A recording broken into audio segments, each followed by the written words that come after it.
1월 2일 주일 예배 하나님께 올려드립니다.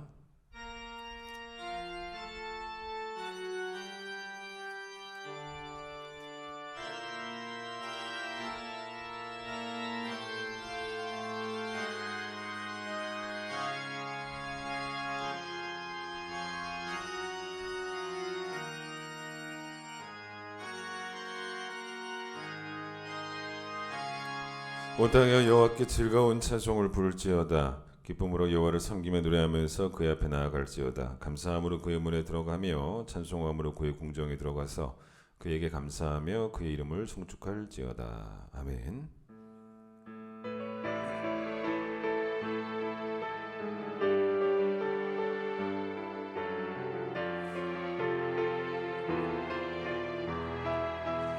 모든 영광과 존귀와 능력 받으소서, 받으소서. 영광과 존귀와 능력 받으소서, 받으소서.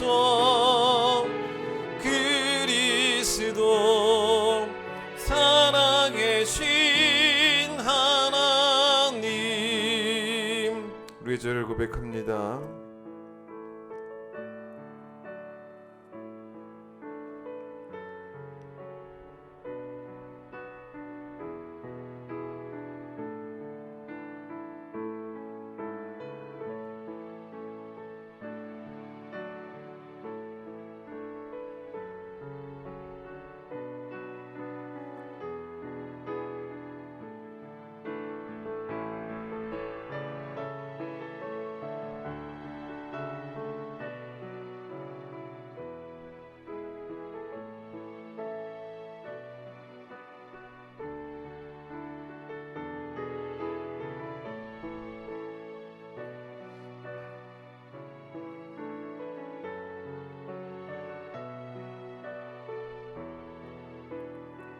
여호와는 긍휼이 많으시고 은혜로우시며 노하기를 더디하시고 인자하심이 풍부하시도다. 우리의 죄를 따라 우리를 처벌하지는 아니하시며 우리의 죄악을 따라 우리에게 그대로 갚지는 아니하셨으니 동이 서에서 먼 것 같이 우리의 죄가를 우리에게서 멀리 옮기셨느니라. 아멘. 신앙 고백합니다. 나는 전능하신 아버지 하나님 천지의 창조주를 믿습니다. 나는 그의 유일하신 아들 우리 주 예수 그리스도를 믿습니다. 그는 성령으로 잉태되어 동정녀 마리아에게서 나시고 본디오 빌라도에게 고난을 받아 십자가에 못 박혀 죽으시고 장사된 지 사흘 만에 죽은 자 가운데서 다시 살아나셨으며 하늘에 오르시어 전능하신 아버지 하나님 우편에 앉아 계시다가 거기로부터 살아있는 자와 죽은 자를 심판하러 오십니다. 나는 성령을 믿으며 거룩한 공교회와 성도의 교제와 죄를 용서받는 것과 몸의 부활과 영생을 믿습니다. 아멘. 586장입니다.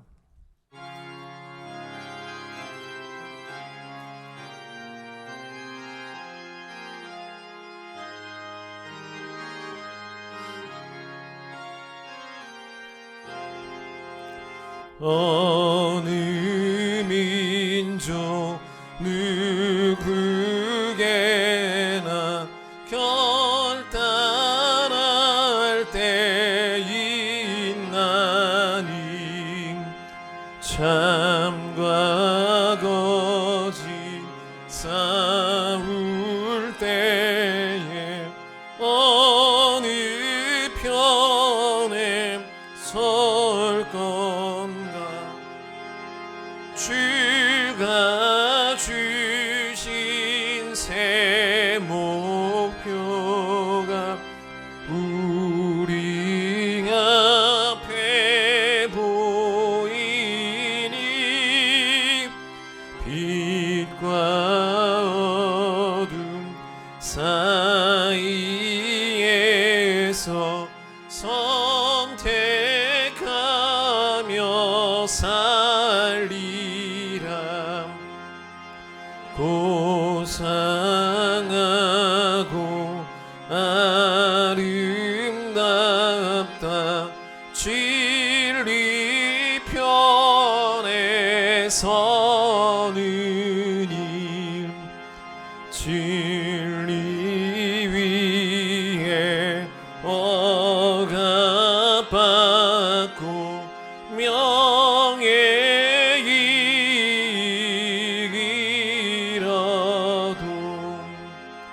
비겁한 자 물러서나 용감한 자 굳세게 낙심한 자 돌아오는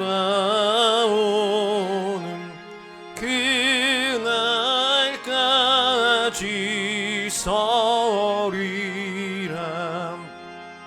순교자의 빛을 따라 주의 뒤를 쫓아서 십자가를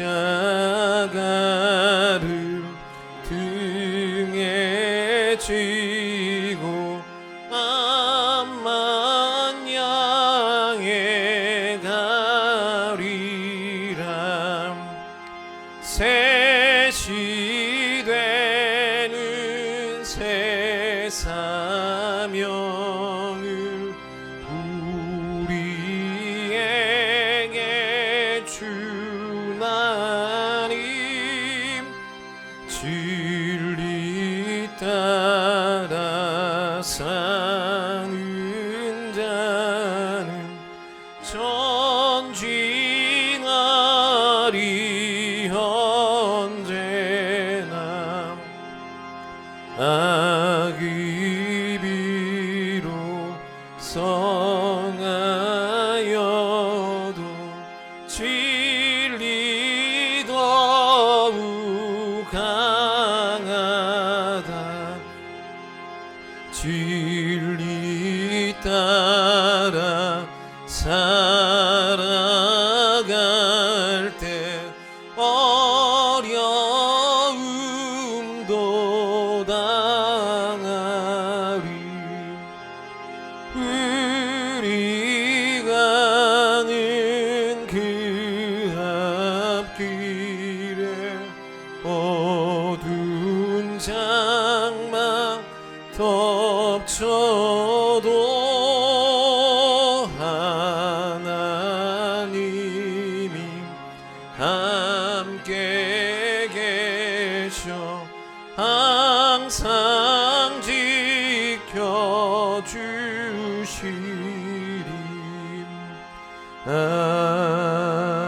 아멘. 디모데후서 2장 15절. 신약 344페이지 디모데후서 2장 15절 말씀 제가 읽겠습니다. 너는 진리의 말씀을 옳게 분별하며 부끄러울 것이 없는 일꾼으로 인정된 자로 자신을 하나님 앞에 드리기를 힘쓰라. 아멘. 오늘은 곽창영 집사님 기도십니다. 기도드리겠습니다. 은혜와 사랑의 하나님 감사합니다. 새해 첫 예배를 함께 모여 드릴 수 있게 하여 주시고 예배를 통해서 주님께 감사를 먼저 드릴 수 있는 은혜 주심을 감사합니다. 긴 코로나 상황에서도 성전을 사랑하게 하시며 이미 주신 사랑을 잊지 않게 하시며 이 예배의 자리로 오게 하여 주심을 감사합니다. 상상치도 못했던 긴 거리두기 속에서도 다시 성전을 찾고 말씀을 함께 들으며 그 속에서 위로를 받고 지나간 과거보다는 앞날에 대한 소망과 주님 나라를 위해 기대를 품게 하여 주심을 감사합니다. 예전에는 습관처럼 드렸던 찬양과 중보기도와 동료감의 기쁨이 얼마나 소중한 것인지 알게 하여 주심도 감사합니다.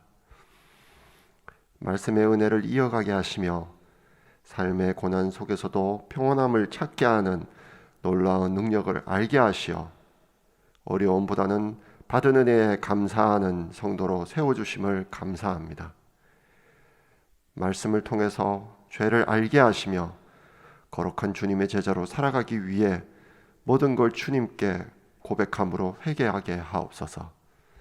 쓴뿌리로 남은 죄를 말씀에 비추어 회개함으로 경건한 주님의 제자로 살아가게 하옵소서. 큰 기쁨 교회를 위해 기도합니다. 올해로 창립 10주년이 되는 해입니다. 주신 은혜가 너무 많아서 어떻게 그 은혜를 갚을지 먼저 감사를 올려드립니다. 작은 성도들로 시작된 예배가 많은 성도로 부흥케 하시며 건강하고 평온한 가족으로 채워주시고 만들어주심을 감사합니다. 세상에 상처받은 성도들이 말씀으로 평온함을 회복하는 은혜 주시고 변화되어 가게 하여 주심을 감사합니다. 이제 큰 기쁜 교회가 주님에게 받은 은혜를 갚아 나가려고 합니다. 그 받은 사랑을 서로 나누며 세상을 위해 사용하길 원합니다. 상처난 가족들을 은혜로 회복하게 하시며 주위에 어렵게 살아가는 이웃을 위해서 헌신하며 살아가길 원합니다. 저희 교회를 사용하여 주시고 저희를 사용하여 주시옵소서. 다시 믿음을 붙잡고 죄의 굴레에서 벗어나 예수 그리스도께서 직접 보여주신 그 좁은 길을 걸어가려고 합니다. 이기적인 생각을 내려놓고 자신만을 위한, 자신의 가족만을 위한 좁은 생각을 넘어서서 큰 사랑으로 섬기려고 합니다. 모든 성도들이 그 거룩한 부담감을 가지고 주님의 나라를 위해서 섬기는 성도로 살게 하옵소서. 예수님 닮은 성도들의 모습을 자녀들도 보고 배워서 주님의 제자로 살아가는 본보기를 삼게 하여 주시옵소서. 예수 그리스도가 그러하셨듯이 그것을 보고 제자들이 그렇게 살아왔듯이 저희를 사용하여 주시옵소서. 교회의 어르신들과 학생들을 위해 기도합니다. 건강한 교회는 믿음의 선배님들이 기도의 반석으로 계셔 주시고 건강한 믿음을 가진 학생들이 커가는 것이라고 믿습니다. 새해에도 어르신들의 건강을 지켜주셔서 기도하는데 부족함 없게 하셔서 천국 소망을 바라며 평온하게 하옵소서. 교회 학교에도 은혜 주셔서 모든 학생들이 주님의 사랑을 체험하는 놀라운 은혜를 알게 하시며 말씀을 배우며 그 속에서 아이들의 미래를 계획하게 하옵소서. 교회 학교를 섬기기 위해 세우신 전도사님들을 위해서 기도합니다. 아직 배우고 있는 학생으로서 말씀의 놀라운 깊이를 알게 하시어 성경을 교회 학생들에게 가르치는데 열정을 가지게 하시며 무엇보다 예수 그리스도의 사랑을 마음속에 주셔서 교회 학생 한 명 한 명이 예수 그리스도를 만나기 위해 사랑의 통로로 헌신하게 하옵소서. 담임 목사님을 위해 기도합니다. 10년 동안 큰 기쁜 교회를 한결같은 말씀으로 세워주시고 열심으로 헌신하고 교회를 사랑하는 모습을 보여주셔서 감사합니다. 건강한 교회, 평온한 교회, 행복한 교회가 되도록 성도들을 잘 목양하고 말씀의 열정이 넘치게 하시어 사랑의 풍성함도 깊어지게 하시며 주님의 나라를 위해서 무엇을 해야 하는지 길을 열어주시어 성도와 함께 하나의 목표를 가지고 성장하게 하옵소서. 한국교회의 모범이 되는 건강한 교회로 세워지도록 목사님을 사용하여 주시옵소서. 이제 올해 첫 주일 예배를 드리려고 합니다. 예배를 통해서 회개하시게 하시며 말씀으로 가르침을 받아 매주 살아가며 쓰러져도 다시 일어나며 헌신의 자리를 한 걸음 한 걸음 살아가는 데 있어서 이 예배가 중심이 되게 하옵소서. 예배가 온전히 주님께 드려지길 원합니다. 이 모든 말씀 보혈의 주님 예수 그리스도의 이름으로 기도드립니다. 아멘.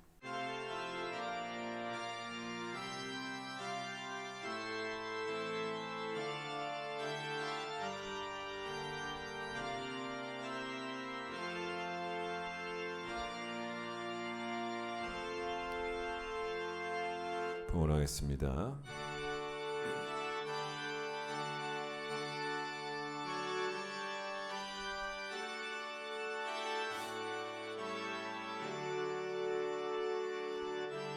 너에게 있는 모든 것을 아낌없이 드리네. 사랑하고 의지하며 주만 따라 살리라. 주께 드리네. 주께 드리네. 사랑하는 그 주 앞에 모두 드리네. 아멘. 하나님, 오늘 주 앞에 나와 예배드립니다. 우리 예배를 받아주시기를 원합니다. 이제 시작된 2022년에 하나님 앞에 깨어있는 삶을 살아갈 수 있도록 주님 도와주시고, 보이지 않는 하나님이 내게 익숙한 하나님이 되어서 하나님을 무시하고 또 하나님의 임재를 개의치 않는 삶을 살아가는 것이 아니고, 모든 삶의 자리에서 하나님 앞에서는 믿음 있게 해주시고 주를 기쁘시게 할 것이 무엇인지를 늘 고민하며 우리의 마음의 생각까지 주님께 연락되기를 소원하는 마음으로 정결하고 아름다운 삶을 살아가는 2022년 되게 하여 주옵소서. 오늘 주님께 나올 때 귀한 예물 드립니다. 온라인으로 드린 이 예물을 주님 받아주시기를 원합니다. 주의 제단에 뿌려지는 거룩한 향기가 될 수 있도록 주님 도와주셔서 주님 훈명하여 주시기를 간절히 소망합니다. 예수님 이름으로 기도드립니다. 아멘. 교회 소식을 전하겠습니다. 오늘 이제 첫 주일인데요. 제가 이제 첫 주일에 항상 하는 광고가 있습니다. 여러분, 이제 앞으로 1년 동안 꼭 두 가지 주일 성수와 11조 생활을 꼭 잘해 주시기를 바랍니다. 주일 성수는 주일에 다른 사사로운 목적으로 이날을 쓰지 말라는 거거든요. 그래서 여러분, 주일은 시간 날 때 오는 곳이 교회가 돼서는 안 됩니다. 시간을 누구도 침해하지 못하도록 딱 정해놓고 이 시간에는 나를 누구도 사용할 수 없는 거죠. 내가 하나님께 예배를 드려야 되기 때문에 친구가 나를 쓸 수도 없고 부모가 불러도 안 되고 무조건 예배 드려야 되는 그런 날로, 그러니까 주일은 예배하는 날입니다. 놀러 가는 날도 아니고 또 주일은 뭐 돈 버는 날도 아닙니다. 예배하는 날이니까 코로나 속에서 계속 우리 현장과 온라인 예배가 동시에 진행이 되는데, 주일 예배 드릴 때 여러분 빨리 놀러 가기 위해서 빨리 예배 드리고 가는 그런 온라인 예배도 그렇게 드리시면 안 됩니다. 여러분이 정한 그 시간에 하나님께 예배를 드려서 예배가 먼저가 되는 그런 주일 성수가 꼭 되시기를 바라고요. 두 번째는 11조 생활입니다. 11조는 두 가지로 접근을 하면 좋을 것 같아요. 내 정체성이 먼저는 하나님의 백성입니다. 하나님의 백성은 모든 소유가 하나님의 것임을, 주님이 주신 것임을 인정하셔야 되는 겁니다. 자꾸 내가 번 내 돈이라고 생각을 하면 움켜잡을 수밖에 없지만, 하나님께 받은 것이라고 한다면 그 물질의 주인을 하나님으로 인정하면 10의 1뿐만 아니라 10의 10도 기쁨으로 드릴 수 있죠. 그래서 여러분 11조 정직하게 모든 성도들이 꼭 다 하시기를 바라고, 우리의 두 번째 신분은 교회의 또 멤버고 교회의 성도 아니겠습니까? 교회 지체죠. 여러분 가정이 운영이 되려면 밖에 나가서 엄마 아빠가 돈을 벌어서 가정을 꾸려가는 것처럼 교회가 또 운영이 되려면요, 그 가정들이 또 이 교회를 꾸려가셔야 되는 거예요. 가정들이 자기 몫을 감당해 주셔야 돼요. 이 교회를 운영하기 위해서 내가 이 교회에 속한 지체로서 이 교회가 운영될 수 있도록 11조가 교회 운영비에 가장 또 중요한 또 의미가 있는 그런 11조이기 때문에, 그래서 여러분 이거는 우리의 재정의 상황이 어렵냐 좋냐의 문제가 아니에요. 어려움은 헌금을 못하고 재정 상황이 좋으면 하는 것은 사실 11조 의미가 아닙니다. 수입이 있느냐 없느냐의 문제인 거죠. 수입이 있으면 10배를 하나님께 드리는 것. 어차피 10배는 우리가 쓸 수 없는 돈이다라는 생각을 하셔야 됩니다. 그 다음에 선교와 구제를 위해서 우리가 지난 코로나 기간 동안도요, 여전히 우리는 선교사님들을 도왔고 재정적으로 또 여전히 이 땅의 가난한 자들을 구제를 했습니다. 그러니까 여러분의 재물이, 여러분의 돈이 헌금되어질 때 또 그렇게 바르게 필요한 곳으로 다 흘러갔어요. 얼마나 복된 일입니까? 그래서 여러분 주일 성수 11조 그 다음에 선교와 구제 꼭 열심으로 꼭 다 참여해 주시기를 바랍니다. 연말정산 내일 여러분에게 링크를 보내드리겠습니다. 그럼 여러분 그 링크를 받으시고 연말정산을 그 링크로 신청해 주시면 되겠습니다. 제가 이번 주에 이제 기도원을 다닐 예정입니다. 그리고 기도원 다녀와서 다음 이제 1월 둘째 주에 특세가 있습니다. 특세 기도로 준비하시며 참여해 주시기를 바랍니다. 오늘 구역 편성표 나갔습니다. 소그룹 활성화되어야 되거든요. 그래서 여러분 각각의 구역에서 또 함께 교제하고 말씀 배우는 시간을 가지시기를 바랍니다. 특순이 있습니다.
우리도 함께 찬양하겠습니다.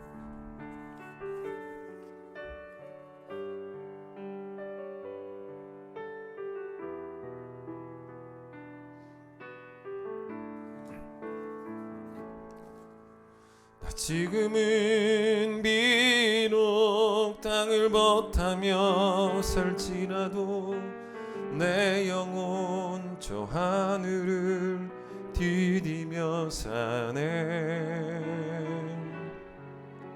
내 주님 계신 눈물 없는 곳 저 하늘에 숨겨둔 내 소망이네. 보고픈 얼굴들 그리운 이름들 많이 생각나. 때론 가슴 터지도록 기다려지는 곳. 내 아버지 너른 품날 맞으시는 저 하늘에 쌓은 내 소망이네. 주님 그 나라에 이를 때까지 순례의 걸음 멈추지 않으며 어떤 시련이 와도 나 두렵지 않네. 주와 함께 걷는 이 길에. 자, 오늘 우리 본문 디모데후서 2장 15절을 가지고 이제 앞으로 몇 주 동안 제가 설교를 좀 하려고 합니다. 작년에는 새해가 시작되면서 요한 3서 1장 2절 사랑하는 자여 내 영혼이 잘되고 범사에 잘되고 강건하기를 소망한다. 이 말씀을 몇 주 동안 봤고요. 올해는 이 말씀으로 한 해를 좀 출발해 보려고 합니다. 디모데후서 2장 15절 이 말씀 하나님께서 또 우리에게 주시는 이번 올해 주시는 또 귀한 말씀으로 잘 받으시기를 바라요. 물론 이제 우리가 특세 때는 또 다시 살아계신 하나님 앞에라는 주제로 일단 얘기를 하게 될 것입니다.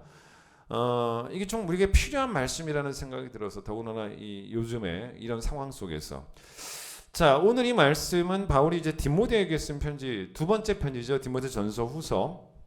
게다가 이제 이게 디모데에게 보낸 두 번째 편지이긴 하지만 또 바울의 서신서 중에서는 또 마지막 편지이기도 합니다.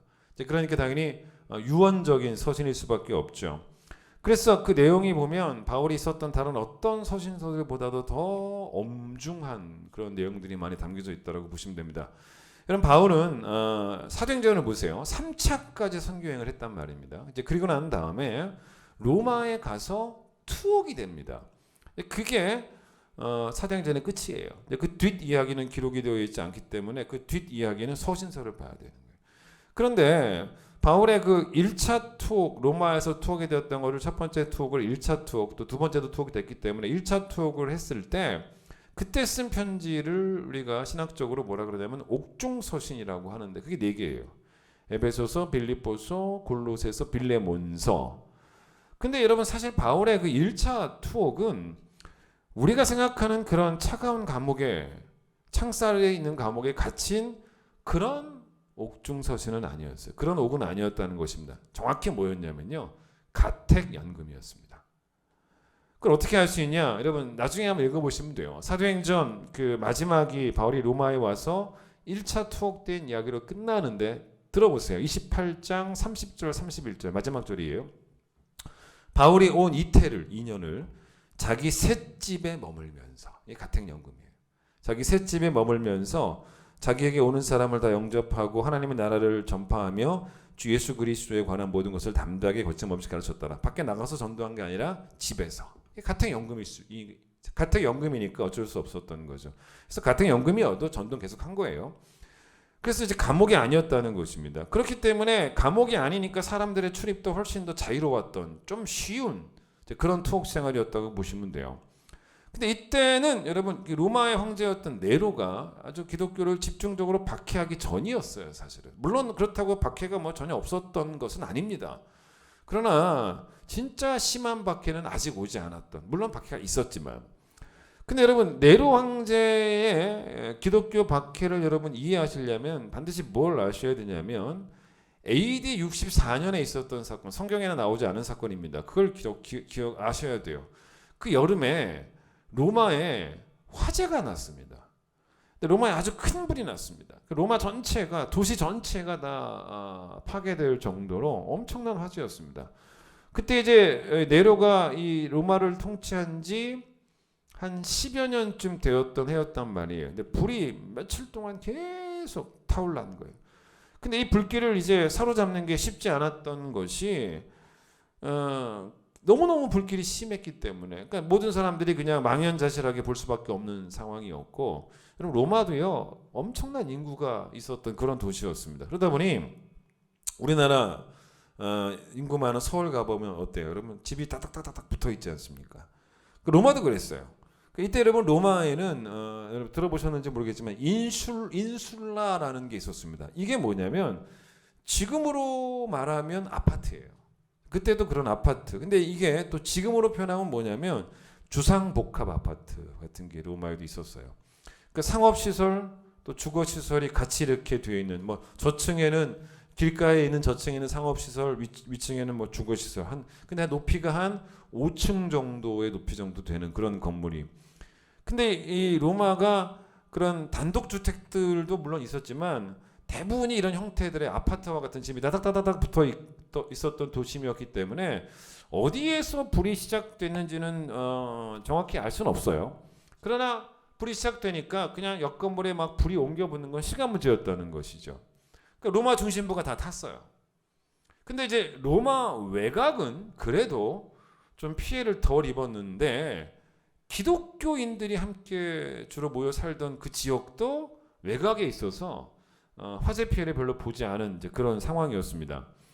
근데 이때 이제 이상한 소문이 나기 시작하는 거예요. 그게 뭐냐면 네로가 불을 질렀다, 황제가 불을 질렀다라는 이런 생각들이, 이런 이제 소문들이 나기 시작했습니다. 워낙 이제 그 네로라는 사람의 어떤 괴팍한 성격을 잘 알고 있었던 로마 시민들이 네로라면 이런 미친 짓이죠. 미친 짓을 했을 것 같다.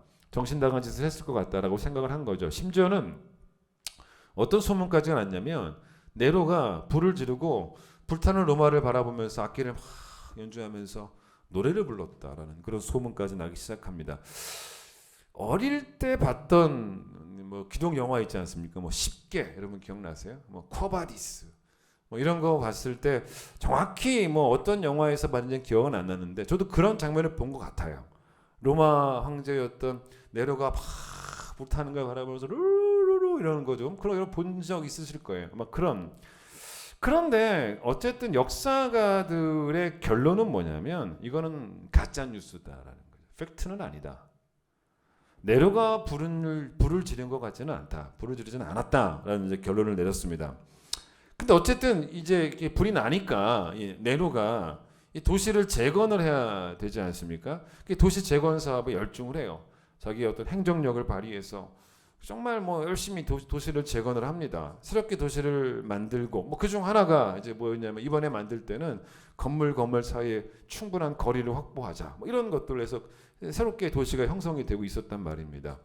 근데 이제 도시를 재건하는 그런 과정을 네로가 꽤나 잘 하고 있었던 차에 네로가 어떤 생각도 하게 되었냐면 이참에 자기 궁전도 새로 크게 다시 짓자는 거죠. 근데 원래 화재 이전부터 궁전은 짓고 있었는데 화재 때문에 다 타버리니까 이제 새롭게 건축을, 그러니까 이제 원래 생각했던 것보다 더 커지는 거죠. 그래서 훨씬 더 멋지게 진짜 크게 그런 궁을 지어야겠다. 그러니까 이제 우리 흔히 불렀던 노래처럼 저 푸른 초원 위에 뭘 지어요? 그림 같은 궁전을 한번 줘야겠다. 이런 생각을 했던 거죠. 근데 사실 정치는 그렇게 하면 안 되잖아요. 우리나라 정치하는 사람도 마찬가지겠지만 생각해 보세요. 이제 민심이 흉흉한데 대화제로 다 모든 시민들이 다 삶의 터전을 다 잃고 가난하고 다시 일어서려고 하고 막 그러고 있을 때 황제는 자기가 살 집을 말입니다. 요즘으로 표현하면 천문학적인 비용을 들여가지고 지으려고 하고 있으니 민심이 얼마나 막 흉흉하겠습니까? 그러다 보니 소문이 나기 시작한 거예요, 사실은. 왜냐하면 어떤 소문이 나기 시작한 거였냐면 네로가 궁전 다시 지으려고 불을 질렀다. 자기 궁전 다시 지으려고 로마에 불을 질렀다라는, 사실 이게 앞뒤가 딱딱 맞는 이야기잖아요. 되게 믿을 만한, 우리 얼마 전에 봤던 미쁘다 이 말이요. 미쁘다 이 말이 얼마나 믿을 만한 사실 말이 되었습니까? 그러니 네로가 이제 위기의식을 느낀 거죠. 사람들이 다 이제 분노하고 있으니까. 이 누명을 이제 자기가 벗어나야 될 거 아니겠습니까? 그래서 자기가 불을 지르지 않았다. 나는 불을 안 질렀다. 라고 거기까지만 말하면 되는데 사람들이 안 믿잖아요. 그러니까 안 믿으니까 믿게 해야 되니까 이제 이 네로가 나쁜 생각을 한 거죠. 뭐라고 말했냐면 기독교인들이 불을 질렀다. 이 화재의 방화범들은 기독교인들이다. 이래버린 거예요. 근데 원래 이 로마의 이 도시가 원래는 이제 황제를 숭배하는 도시 아닙니까? 게다가 또 우상 숭배의 도시입니다. 그러니까 일단 그 로마라고 하는 도시 자체가 기본적인 신관 자체가 다신론이에요. 그러나 기독교는 뭡니까? 이제 막 시작됐던 기독교가 로마에도 로마 사람들이 크리스찬으로 되기 시작하는 그런 상황 아니겠습니까? 복음이 전해졌단 말입니다. 그래서 쓴 편지가 로마서고 바울이. 그런데 기독교가 그 우상의 도시 한복판에서 유일신을 믿고 있고 또 예수 그리스도가 아니면 우리가 구원받을 수 없다. 뭐 이렇게 가르치고. 그러니까 이제 사실 로마 황제가 보기에도 황제 숭배에 무척 방해되는 세력이긴 해요. 또 시민들이 보기에도 이 그룹의 사람들이 좀 이상하다라는 소문이 나기 시작합니다. 왜냐하면 이때 났던 이 기독교인들에 관한 소문 중에 하나가 뭐냐면 이 사람들이 자기들끼리 모여가지고 어떤 모임을 갖는데 그 모임에 인육을 먹는다. 소문 나기 시작. 이들이 모여가지고 사람의 피를 마신다라는 소문이 나기 시작한 것입니다. 여러분 생각해 보세요. 우리나라에 어떤 신흥 종교 집단이 생겼습니다. 이 사람들이 모여가지고 자기들끼리 모임을 가질 때마다 정기적으로 인육을 먹고 또 사람의 피를 마시는 어떤 그런 교리를 갖고 있어요. 인육을 먹어야 돼요. 사람의 피를 먹어야 돼요. 그럼 우리는 딱 봐도 정신 나간 집단이죠. 이단이죠. 그랬던 겁니다. 근데 왜 이 당시에 기독교인들이 이런 소문이 났는지 아십니까? 왜 그러냐면 성찬식을 했기 때문에. 그 성찬식을 할 때 예수님이 뭐라고 말했어요? 요한복음 6장 53절 54절 쭉 보시면 내가 진실로 진실로 너에게 이르노니 인자의 살을 먹지 아니하고 인자의 피를 마시지 아니하면 너희 속에 생명이 없다. 내 살을 먹고 내 피를 마시는 자는 영생을 가졌고 마지막 날에 내가 그를 다시 살리리니 내 살은 참된 양식이고 내 피는 참된 음료다. 여러분 그러니까 이 말씀대로 성찬을 행하던 사람들이었음에도 불구하고 로마 사람들을 보기에는 사람의 살을 먹는 그게 양식이고 사람의 피가 음료인 정신 나간 집단들이었다는 거죠. 또 이상한 게 뭐냐면 이들이 서로 뭐라고 불러요? 다 형제래. 또 다 자매래. 막 그렇게 부릅니다. 이게 가족 용어인데 그냥 이 사람 저 사람 다 끌어들여 가지고 다 가족이라고 하고 있다는 것입니다. 이러다 보니 또 막 서로 막 재산을 공유하기도 하고 막 이래요. 너무 친해요. 그러니까 이게 여러분 너무 친밀한 집단이라는 소문이 났는데 이게 거기서만 끝난 게 아니라 너무 친밀하니 성적으로도 가족의 구분이 없어져 버리고 서로 난잡하게 성생활을 하는 아주 더러운 집단이다. 별별 소문이 많이 나기 시작한 거예요. 그러니까 사실 네로도 로마 시민들 자체가 기독교인들을 좀 비정상적인 사람들로 바라보고 있다는 걸 아니까 게다가 제가 아까 뭐라고 말했습니까? 이게 딱딱 맞아떨어 나갈 수 있는 거예요. 이 사람들은 로마 외곽에 살았는데 거기에는 화재피가 또 없었단 말이에요. 그러니까 여러분 기독교인들을 방화범으로 지목했을 때 로마 시민들도 충분히 믿을 것 같고 그렇죠? 그래서 사람의 피와 사람의 살을 먹는 집단이에요. 그런데 이런 사람들이 로마에 불지르는 것 그런 건 쉬운 일이라는 거죠. 게다가 네로가 기독교인들을 방화범으로 지목을 해도 사람들이 믿을 수 있는 것이 뭐냐면 이 사람들이 유일신을 믿으니까 황제 숭배의 도시였던 우상의 도시였던 다실론의 도시였던 로마를 저주했을 것이고 이들의 이런 종교적인 열정이 로마는 우상의 도시니까 불태워서 없애버려야겠다 라고 하는 과격한 생각을 충분히 했을 것이다 라고 로마 시민들도 믿었겠죠. 그래가지고 결국 이제 그 로마 시민들에게 기독교인들이 불을 저질렀다라고 네로가 덮어 씌웠을 때 사람들이 점차적으로 믿기 시작하는 거예요. 심지어는 이제 로마 시민들이 기독교인들을 찾아서 막 고발하고 막 그런 일까지 벌어지고 있었던 것입니다. 사실 여러분 로마 시민한테는요 원래 사형을 해도 십자가형은 하지 않습니다. 예수님은 로마 시민이 아니었으니까 그렇게 아주 정말 그 가장 최악의 방법으로 죽인 거죠.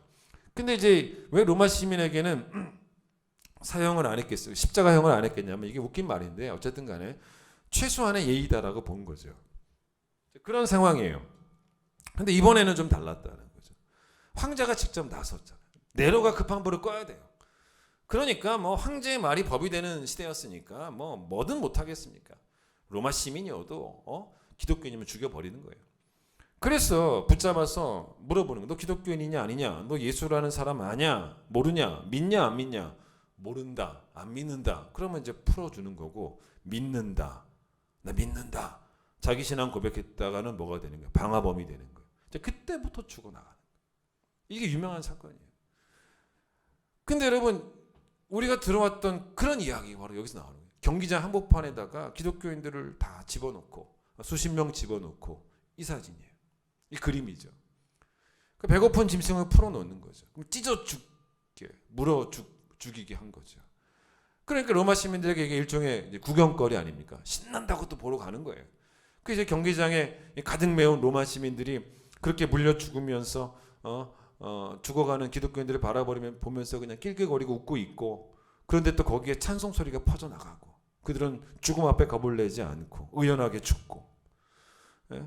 근데 이렇게 죽는 것도 무척 사실 잔인한 방법이긴 한데 또 있어요. 또 하나의 로마의 잔인함이 뭐였냐면, 네로의 잔인함이 뭐였냐면 십자가에 달려 죽이기도 했지만 그렇게 죽은 사람을 끝까지 어떻게 해버리냐면 길가에 기둥을 세워놓고 달아버려요. 길가에 시신이 달려있는 거예요. 그리고 그 시신이 어떻게 처리되는지 아십니까? 밤에 거기다가 불을 질러요. 그게 뭐가 되는 것입니까? 인간 등불이 된 거예요. 어두운 길가를 밝히는 인간 등불. 등불이 사람이 타는 그 불로 그걸로 길을 밝혔던. 여러분 이때 결국 바울도 이때 순교한 거. 그게 디모데후서예요. 이때 순교한 것입니다. 여러분 그러다 보니까 지난주에 우리 성탄 때 바울이 자기를 어떻게 고백해요? 나는 죄인 중에 괴수다라고. 근데 로마인들이 보기에도 이 바울은 방화범 중에 괴수예요. 쉽게 말하면 죄인 중에 괴수입니다. 방화범 중에 수장입니다. 죽여야죠. 그러니까 여러분 이 디모데후서는요 다르다니까요. 상황이 훨씬 더 어려운 상황이에요. 에빌골몬, 에베소서, 빌립보서, 골로새서, 빌레몬서는 가택연금이지만 이 디모데후서는 정말 순교를 앞두고 사형을 앞두고 차가운 로마 감옥에 갇힌 상태에서, 여러분 그러니까 우리가 지난주에 봤던 본문이 빌립보서 아니겠습니까? 빌립보서에서는 뭐라고 했습니까? 달려갈 길을 마쳤다라는 표현을 안 써요. 왜냐? 바울이 가택연금 상태에서 자기가 사형받고 죽을 것이다 라고는 예상을 하지 않았습니다. 물론 이건 단지 바울의 추측이었다라고 하기보다는 사실은 확신이었거든요. 확신. 아마도 하나님이 이 부분을 바울에게 계시로 알려주셨을 것 같아요. 그러니까 성도들에게 바울이 빌립보서를 쓰면서 빌립보서를 받는 수신자였던 빌립보 교인들에게 뭐라고 말하나 들어보세요. 빌립보서 1장 24절. 여러분을 위해 내가 이 세상에 계속 머물러 있는 것이 더욱 필요합니다. 나갈 것 같다는 거죠. 이렇게 확신함으로 나는 여러분의 믿음의 기쁨을 더하게 하기 위하여 여러분 모두의 곁에 머물러 있어야 할 것으로 압니다. 그것은 내가 다시 여러분에게 감으로써 여러분이 나로 말미암아 그리스도 예수를 더욱 자랑하게 할 수 있게 될 것이기 때문입니다. 2장 24절. 나도 곧 여러분에게 가게 되리라고 주님 안에서 확신합니다. 왜 나도라 그랬냐면 디모데를 보낸다 그래요. 디모데를 빌립보 교회에 보내는데 나도 갈 것 같다라고. 그러다 보니까 우리 지난주에 봤던 빌립보서 3장의 표현이 맞는 거예요. 표대를 향하여 달려가고 있는 중이에요. 끝난 게 아니에요. 여러분 그러나 디모데후서에서는 뭘 확신해요? 순교할 것을 확신을 합니다. 그러니 4장에서 뭐라 그래요? 달려갈 길을 마쳤고 이제후로는 나를 위해서 의의 면류관이 예비될 것이다 라는 고백이 자연스럽게 나올 수밖에 없었던 상황이었죠. 자, 그런데 여러분 이 디모데후서 4장 이 어려운 상황 속에서 더 바울에게 힘겹게 했던 일들이 뭐였냐면 떠나가는 사람들이에요. 떠난 사람들이 얼마나 많았겠습니까? 가까이 있었던 사람들 가운데 대표적인 사람이 디모데후서 4장 보세요. 거기 10절부터 누가 떠나갑니까? 데마가 떠나가요. 그 로마의 박해를 견뎌낼 수 없었던 거죠. 자기도 이렇게 바울처럼 죽을까봐 변절을 한 것입니다. 근데 여러분 데마의 이름만 있지는 않아요. 1장 15절을 보세요. 또 나오죠. 뭐라 그럽니까? 아시아에 있는 모든 사람이 얼마나 많이 버렸으면 모든이라고 표현했겠어요. 모든 사람이 나를 버린 이 일을. 그러니까 순교자들도 많았지만 변절자도 많았다는 거예요. 그러니까 아시아에 있는 모든 사람이 버린 이 일을 나도 너가 알지 않냐? 그 중에는 누구? 부겔로와 허모게네도 있다라고 이렇게 말을 합니다. 여러분 이 사람들이 바울을 버렸다는 것, 그것 때문에 바울이 자기가 버림받았다라는 것 때문에 어떤 인간적인 신의를 버린 사람들 때문에 인간적으로 섭섭하고 서운하고 그 이야기를 한 게 아니에요, 사실은. 이제 여기에 오늘 설교에 중요한 단어가 나와요. 바울을 버린 게 뭘 버린 건지 아십니까? 오늘 본문 2장 15절. 바울을 버린 게 뭘 버린 거냐면 진리의 말씀을 버린 거예요. 진리의 말씀을 버린 겁니다. 여러분 디도서 잠깐 뒤로 가보세요. 디도서 1장 바로 뒤에 있어요. 디도서 1장 14절 보세요. 유대인의 허탄한 이야기와 그다음 뭐라 그래요? 진리를 배반한 사람들. 진리를 배반하는 일들이 벌어지고 있었다. 그게 바로 누구냐면 데마였고 그게 바로 누구였냐면 부겔로와 허모게네였다는 거예요. 그런 상황입니다. 얼마나 씁쓸합니까? 그런데 여러분 제가 너무 또 씁쓸한 이야기만 하면 좀 그러니까 이제는 확 반전으로 훈훈한 이야기로 넘어갑니다. 그런 이야기도 있어요. 여기 있어요. 자, 바울은 그런 어떤 씁쓸한 이야기와 훈훈한 이야기를 다 씁니다.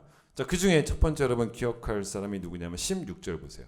원컨대 1장 16절 디모데후서 1장 16절 원하건대 주께서 누구? 오네시보로 디모데후서 1장 14절 16절 오네시보로의 집에 긍휼을 베푸시옵소서. 이 사람에 대해서 바울이 두 번 말해요. 18절 원하건대 주께서 그로 하여금 그날의 주의 긍휼을 잊게 하여 주옵소서. 그러니까 바울이 이 사람을 참 귀하게 여겼습니다. 그래서 복 주시라고 하나님께. 그래서 왜 그렇게 아끼고 귀하게 여겼냐면 끝까지 바울 편에 있었기 때문에. 이 사람은. 이건 여러분 단지 바울에 대한 변함없는 신뢰의 문제는 아니에요. 바울이 전한 기독교 진리에 대한 신뢰입니다. 그래 끝까지 함께 했던 거죠. 그래서 뭐라고 말해요? 18절, 16절 원하건대 주께서 오네시보로의 지배를 긍휼히 여겨주시기를 원합니다. 그가 나를 자주 격려해주고 내가 사슬에 매인 걸 부끄러워하지 않았다. 왜 매였습니까? 바울이 복음 때문에 매였는데 오네시보로가 만약에 복음을 부끄러워했다면 진리를 부끄러워했다면 그것 때문에 잡힌 바울도 부끄러워했겠지만 진리가 부끄럽지 않으니까 바울도 부끄러워하지 않았다는 것이죠. 여러분 그 다음에 보십시오. 결국 이제 오네시보로에게는 여러분 십자가의 도는 뭐냐면 하나님의 능력이었던 거예요. 하나님의 지혜였던 것입니다. 근데 이제 오네시보로가 어느 정도의 사람이었냐면 17절을 잘 여러분이 이해를 못하실 수도 있어요. 뭐라고 하냐면 로마에 있을 때에 나를 부지런히 찾아와 만났음이라라는 표현이 있는데 여기서 말하는 이 말이 좀 오해가 될 수 있습니다. 이 로마에 있을 때는 누가 로마에 있을 때냐면 오네시보로가 로마에 있을 때예요. 그러니까 이 사람이 로마에 왔을 때입니다. 왔을 때 그다음 뭐냐? 왔을 때 나를 부지런히 찾아와 만났음이라라는 표현이 조금 해석이 부자연스러워요. 여러분 이 말이 약간 오해가 될 수가 있습니다. 이게 무슨 말이냐면 제가 어제였나요? 어제 우리 그제였습니까? 벌써 금요일 저녁 송구영신 예배 때 제가 뭐라 그랬습니까, 여러분에게? 여러분 저를 만나는 게 쉽다 어렵다? 너무 쉽다. 너무 쉽다. 저는 쉬워도 너무 쉽다. 여러분 기억나시죠? 비서실을 통과할 필요가 없지 않습니까? 가까이 하기에 너무 가까운 당신. 저라 그랬습니다. 예? 여러분이 만약에 저를 만나고 싶으시면 자, 저를 부지런히 찾아와서 만나시면 되잖아요. 저에게 볼 일이 있으면 그냥 계속 무경칠로 찾아오시면 돼요. 부지런히 찾아와서 만나시면 됩니다. 그 말 같죠? 그게 아니에요. 그게 아니라 이 말은 뭐냐면 바울이 로마의 감옥에 있을 때 오네시모로가 그때 로마에 와서 그 말이에요. 와서 오네시모로가 로마에 와서 바울이 갇힌 감옥이 어딘지를 몰라서 부지런히 그 감옥을 찾았다는 거예요. 학자들이 뭐라고 말하는지 아십니까? 아마도 화재로 인해서 길이 다 소실되니까 뭘 더 찾기 어려웠을 거라는 것입니다. 영어 성경 보시면 이거는 영어 성경은 되게 쉽게 써 있어요. 뭐라고 나오냐면 When he arrived in Rome, 롬이 로마예요. He eagerly searched for me and found me. 그래. 이게 무슨 말이냐면 그가 오네시모로가 로마에 도착했을 때 그는 eagerly 열정적으로 뭐 했냐면 search for 열정적으로 나를 찾아서 결국 나를 발견했다는 거예요. 그러니까 그렇게 감옥에 있는 바울을 만나고 싶었고 가서 좀 도와주고 싶었던 그게 바로 오네시모로였다는 것입니다. 또 끝까지 바울 곁에 있었던 사람이 누구인지 아세요? 여기 나와요. 누구냐면 누가입니다. 누가. 디모데후서에 누가가 나오죠. 어디 나옵니까? 4장 가보세요. 4장 11절. 뭐라 그래요? 다 버리고 갔는데 누가 자기와 함께 있다고요? 누가는 나와 함께 있다라고 그렇게 말을 합니다. 여러분 사실 누가는 바울의 선교 여행 동안 함께 했던 사람입니다. 그런 의미로 누가도 선교사예요. 근데 이 누가가 여러분 아는 그 누가복음의 저자입니다. 또 누가는 누가복음만 쓴 게 아니고 또 뭐 썼냐면 사도행전을 씁니다. 그러니까 바울과 선교 여행을 함께 했기 때문에 누가가 사도행전을 기록하는 것은 꽤나 당연한 이야기인 거죠. 게다가 여러분 누가는 뭔지 아세요? 의사예요. 의사. 자, 하나 볼 게 있어요. 골로새서 4장을 하나 앞으로 가보세요. 앞쪽으로. 골로새서 4장을 봅니다. 4장 14절 328페이지. 바울이 누가 이야기를 하죠. 자, 뭐라 그래요? 어떤 누가? 사랑을 받는 의사 누가라. 사랑을 받는 의사 누가. 그러니까 누가가 어떤 사람이에요? 우리를 사랑하는 누가죠. 근데 그렇게 말해도 되지만 바울은 사랑을 받는 의사라 그래요. 그러니까 바울을 포함한 많은 동역자들이 누가를 참 좋아했다는 거예요. 누가를 귀하게 여겼다는 것입니다. 특히 왜 그랬겠습니까? 누가가 의사니까 특별히 바울의 건강을 옆에서 계속 체크하고 고쳐주고 병들면 그랬던 사람이 누가 아니었겠습니까? 여러분 지난주일 설교 그렇게 보세요. 목사는 아플 수 없나요? 목사도 아플 수 있습니다. 목사도 병들 수 있어요. 목사가 하나님입니까? 목사도 의사가 필요해요. 바울도 의사가 필요했어요.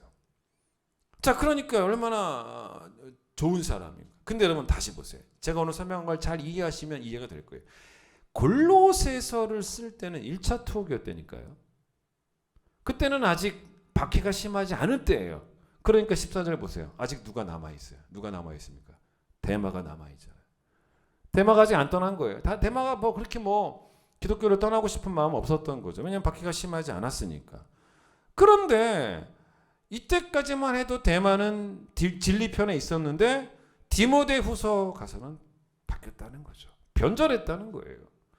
누가는 끝까지 바울 곁에 지키고 있었다라고 그렇게 이야기하죠. 여러분 제가 지금 디모데후서에서 변전한 사람, 데마, 부겔로, 허모게네 기억나시죠? 끝까지 함께한 사람 오네시모로, 그렇죠? 누가. 자, 그런데 이제 마지막 한 사람 더 이야기합시다. 누가 끝까지 바울과 함께 했겠습니까? 바로 디모데죠. 디모데죠. 그 디모데에게 편지를 쓴 거예요. 디모데죠. 여러분 생각해 보세요.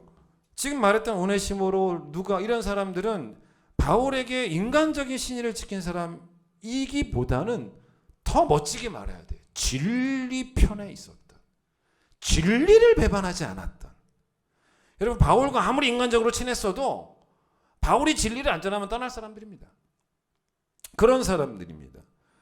자, 근데 여기에 바울이 정말 진리를 버리지 않을 줄 확실하게 믿었던, 신뢰했던 사람이 이제 마지막으로 누구냐면 디모데였다는 거죠. 여러분 디모데는 바울의 육신의 아들이 아니에요. 1장 2절 보세요. 사랑하는 아들. 육신의 아들이 아니죠. 믿음으로 낳은 아들입니다. 육신의 피 한 방울 통하지는 않았지만 십자가의 도가 세상 사람들에게는 미련하고 거리끼는 것으로 보였겠지만 가짜 진리겠지만 여러분 디모데에게는 이 십자가의 도는 뭐냐면 나를 살리는 유일한 진리예요. 1장 10절 보세요. 십자가의 도만이 사망을 중간에 패하고 생명과 썩지 아니하는 것을 드러내는 유일한 능력이 있는 진리라는 것을 디모데도 믿고 있었다라는 것을 바울이 확실히 믿었기 때문에 바울이 마지막으로 디모데한테 편지를 쓰고 있는 거예요. 여러분 그래서 이제 오늘 본문으로 가는 거예요. 이 바울이 디모데에게 우선적으로 해주고 싶은 말은 다른 게 아니야. 뭐니 해도 진리에 관한 이야기. 이럴 수밖에 없어요. 그래서 뭐라고 말했냐? 오늘 첫 번째 설교. 디모데야 어떻게 해라? 진리의 말씀을 옳게 분별해라. 여러분 사실 이 말씀은 우리 목회자들 사이에서는 되게 유명한 말씀입니다. 선배 목회자 바울이 후배 목회자 디모데에게 죽기 전에 당부했던 목회 철학, 목회 원칙이잖아요. 저희 교회도 사실 지금 현재 3분의 목사님들이 출석을 하고 계시는데 아마 저는 3분 다 이런 목회를 하시지 않았을까. 그리고 그 선배 목사님들이 또 후배 목사인 저를 위해 기도해 주실 때도 저는 이 제목 가지고 그분들이 기도해 주실 것을 믿어요. 여러분 저도 후배 목사들을 위해 기도할 때 이 기도 정말 잘합니다. 우리 교회 출신 그 후배 목사님들을 위해서 여러분 기도해 줄 때도 제가 이 기도를 하는데 지난주에 우리 2부 예배 때 그 최세롬 자매 인사했거든요. 뭐 2부 예배 때 안 오신 분들도 온라인 예배 들으신 분은 모르시겠지만 최세롬 자매가 누구의 아내입니까? 유진 전도사의 아내입니다. 유진 전도사님이 이제 이번에 전임으로 나가게 되면서 이제 최세롬 자매가 사모님으로 같이 나가게 됐어요. 그래서 지난 주 중에 제가 이제 한번 만나서 식사를 같이 했습니다.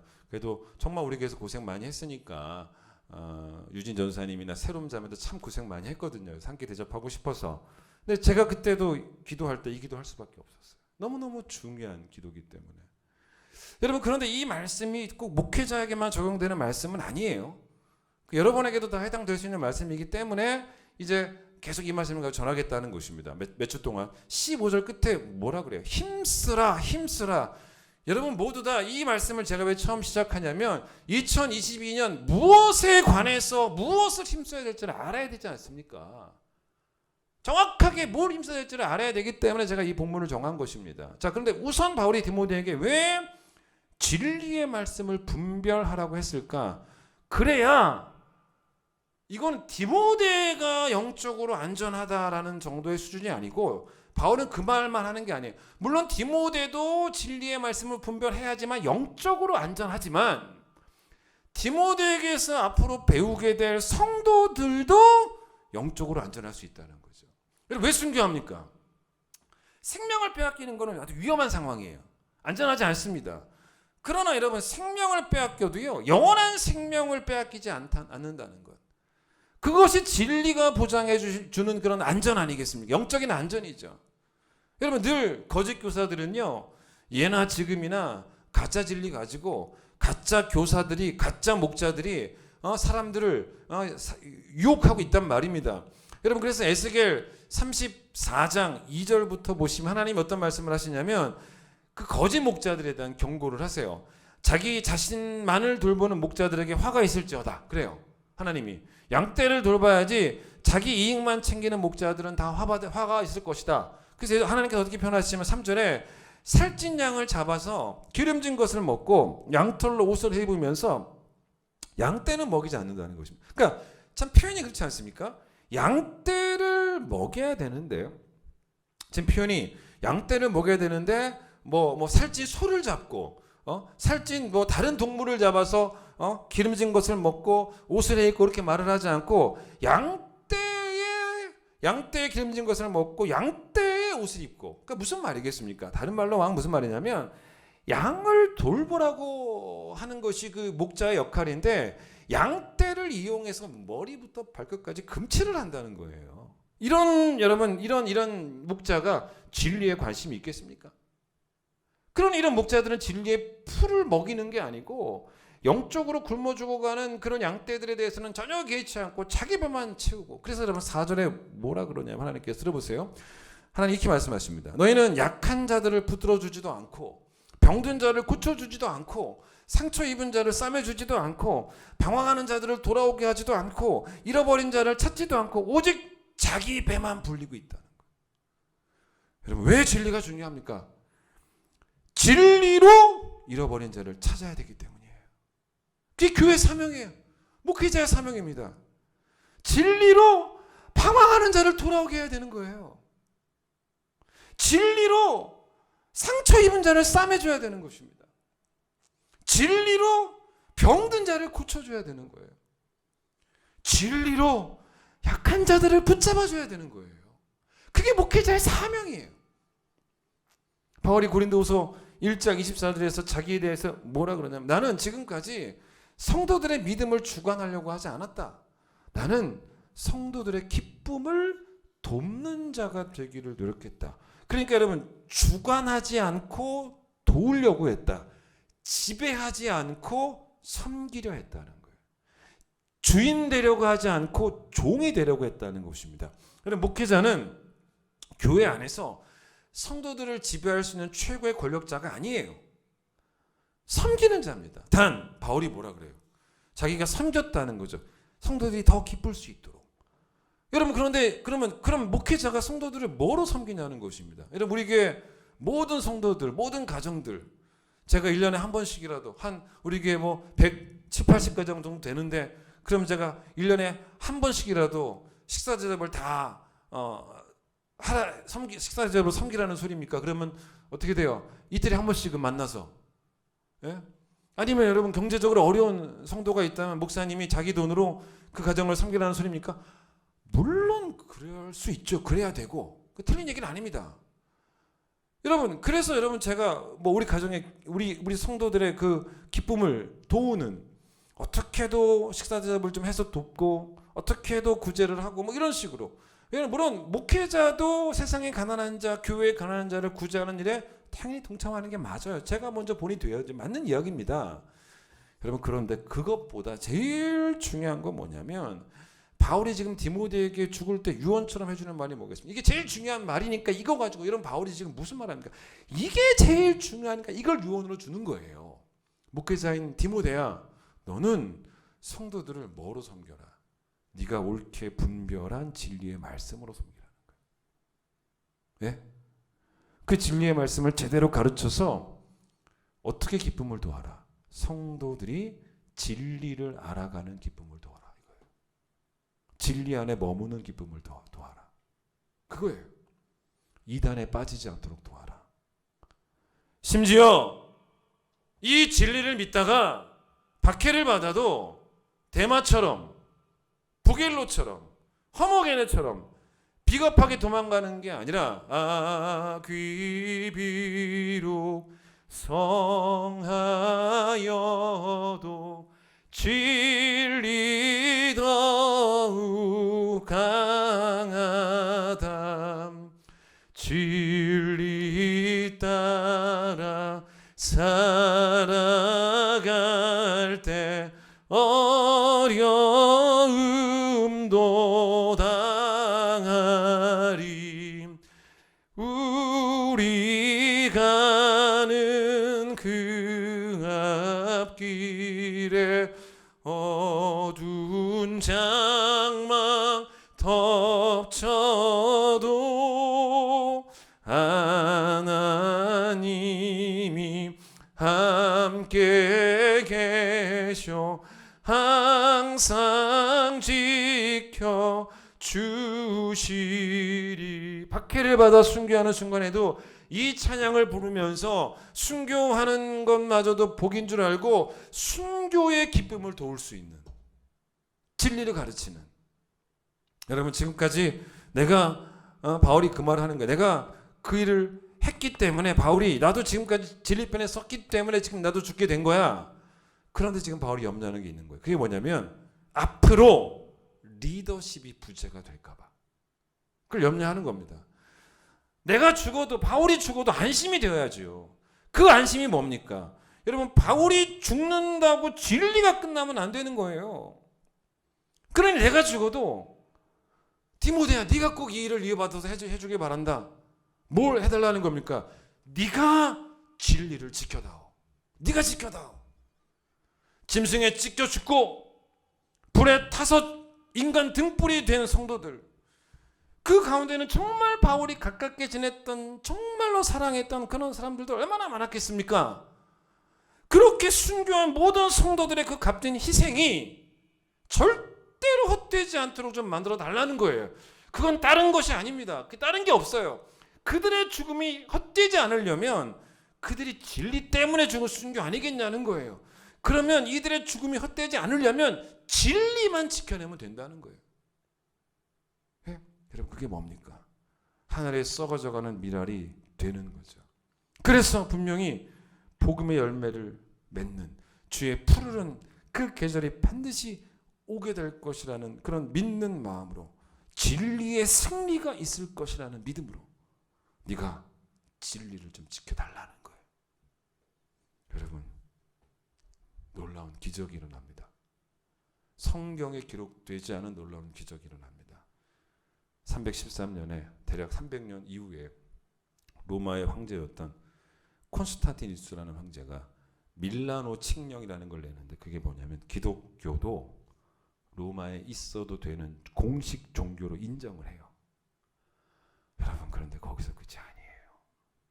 380년에는 테오도시우스라는 황제가 기독교를 로마에 있어도 되는 종교가 아니라 기독교를 국교로 승격합니다. 여러분, 바울이 지켜냈던 그 진리, 디모데가 지켜냈던 그 진리가, 특별히 순교한 모든 성도들의 고귀한 피가 진리의 승리를 이뤄낸 것입니다.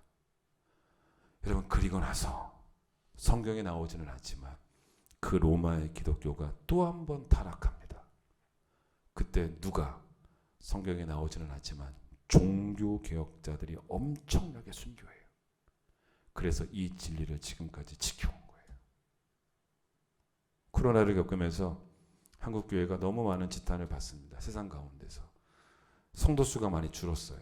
물론 세상은 꼭 교회만 비난하는 건 아닐 거예요. 만약 불교도 그랬다면 불교도 똑같이 지탄받았을 것입니다. 그들의 논리가 있죠. 그게 어떤 종교냐에 상관없어요. 그 사람들은, 세상 사람들은 관심 없어요. 단지 뭡니까? 종교가 있는 사람들이 종교가 없는 사람들보다 더 악하게 살면 되겠냐의 논리죠.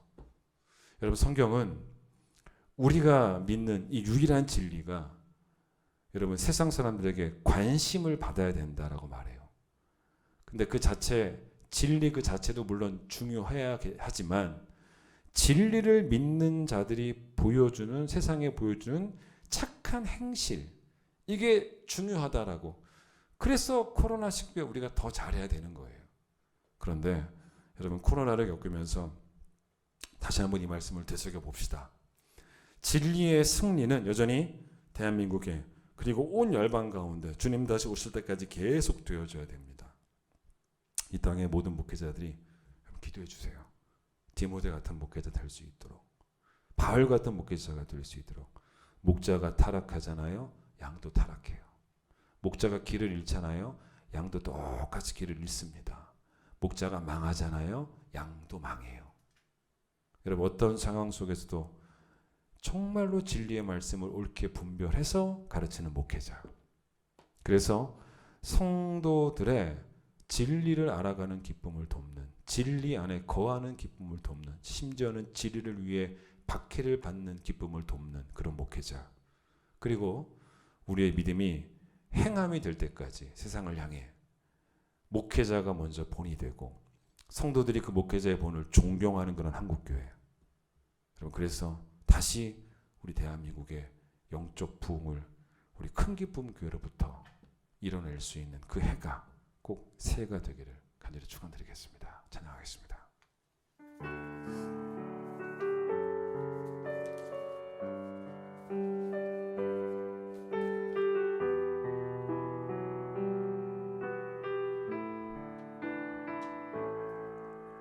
나 지금은 비록 땅을 벗하며 설지라도 내 영혼 저 하늘을 사네. 내 주님 계신 눈물 없는 곳, 저 하늘에 숨겨둔 내 소망 있네. 보고픈 얼굴들, 그리운 이름들 많이 생각나. 때론 가슴 터지도록 기다려지는 곳, 내 아버지 너른 품날 맞으시는 저 하늘에 쌓은 내 소망 있네. 주님 그 나라에 이를 때까지 순례의 걸음 멈추지 않으며, 어떤 시련이 와도 나 두렵지 않네. 주와 함께 걷는 이 길에 나 지금은 비록 땅을 못하며 살지라도 내 영혼 저 하늘을 디디며 사네. 내 주님 계신 눈물 없는 곳, 저 하늘에 숨겨둔 내 소망 있네. 보고픈 얼굴들, 그리운 이름들 많이 생각나. 때론 가슴 터지도록 기다려지는 곳, 내 아버지 너른 품날 맞으시는 저 하늘에 쌓은 내 소망 있네. 주님 그 나라에 이를 때까지 순례의 걸음 멈추지 않으며, 어떤 시련이 와도 나 두렵지 않네. 주와 함께 걷는 이 길에 주님 그 나라에 이를 때까지 순례의 걸음 멈추지 않으며, 어떤 시련이 와도 나 두렵지 않네. 주와 함께 걷는 이 길에. 예수님의 제자들의 순교와 또 바울의 순교와 그들이 전한 복음을 가슴으로 받아들여 예수를 믿기에 죽음조차 두려워하지 않았던 우리 믿음의 선배들의 그 순교의 피가 있었기에 지금의 한국교회가 있는 것입니다. 종교개혁자들의 피 흘림이 있었기 때문에 지금의 교회가 있는 것입니다. 하나님, 진리는 그렇게 아름다운 것입니다. 우리가 보고 싶은 진리의 승리를 위해서 이제 한국교회가 다시 깨어나서 모든 목회자들이 진리의 말씀을 옳게 분별한 것들만 가르치게 하여 주시고, 성도들의 기쁨을 도울 때 진리 안에 거하는 기쁨, 진리를 알아가는 기쁨을 돕고 진리를 위해 순교할 수 있는 기쁨까지도 도울 수 있도록 하나님, 그래서 다시 한국교회 안에 복음의 부흥이 있고 하나님의 이름의 명예가 높아지는 하나님, 그 아름다운 날이 어서속히 올 수 있도록 하나님, 우리 큰 기쁨 교회를 통하여 먼저 그 일이 시작되어질 수 있도록 하나님께서 우리 교회를 귀하게 사용하시고 성도들을 귀하게 사용하여 주시옵소서. 이제 예수님 놀라우신 은혜와 하나님의 사랑과 성령의 역사하심이 진리를 위해 살기를 결단하는 모든 성도들 위해 함께 하시길 간절히 축원하옵나이다. 아멘.